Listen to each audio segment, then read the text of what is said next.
Hi, I'm back here again, and today's topics is that we Japanese do not use you that much.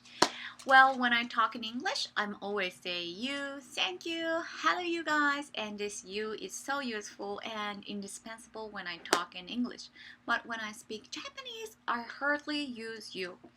And I try to find the reason, and the first one is the Japanese, tend to avoid to use the subject.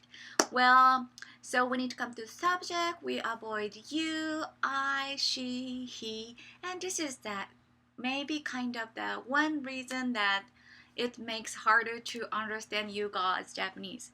And as a Japanese, I think it's how say it's natural to avoid or accept the subject, but for non-Japanese, it must be so how say so vague and so hard to understand.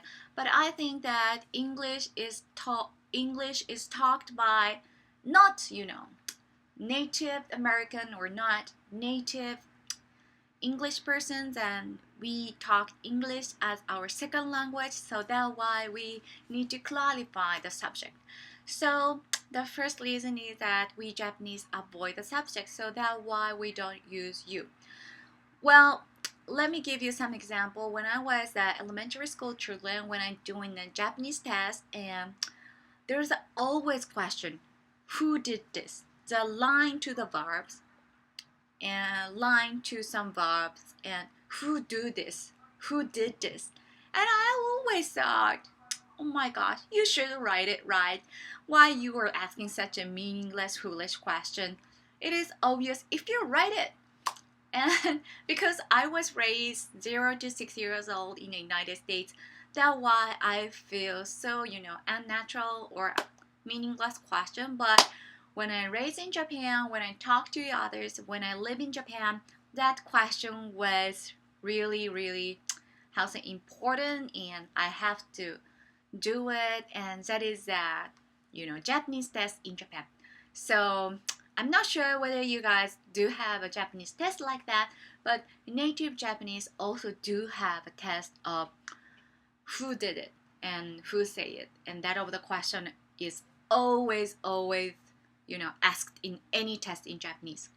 So that is one reason we avoid to use you. And the second reason is that you sounds very rude.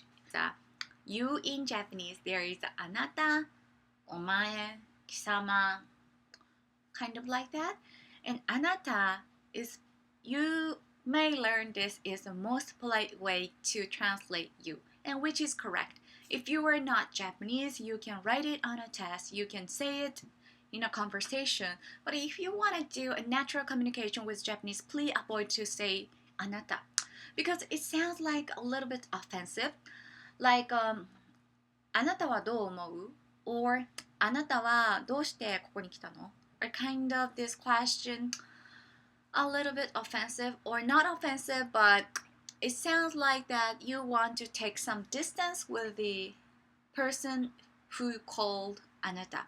So please avoid to say あなた if you want to speak natural Japanese. So what you do is just ask her or his name and using his or her name. If you're a very close friend, just use the nickname. If you're not that close, use the family name. And in a business occasion, add sama to the family name, like like a Suzuki-sama or Taguchi-sama or Ueki-sama or kind of like that. And that is a way we called others, and we avoid to say you. Maybe that the tips I could tell you guys today. But finally, I would like to add that there is a special occasion that we Japanese use you in Japanese. There is a two occasion we use anata. The first one is that we get angry. For example, あんたがやったんでしょ? You did it, right? Or someone did a very wrong thing, like broken the window, and the mother may say to the children, you did it, right? あなたがやったんでしょ? And this is really sounds offensive, and children tell that, oh, mom is really angry by hearing あなた. And this is the one way to use あなた. And the second way is actually ねえねえあなたなんだよお前 is within couples, a marriage couple, we use あなた and お前.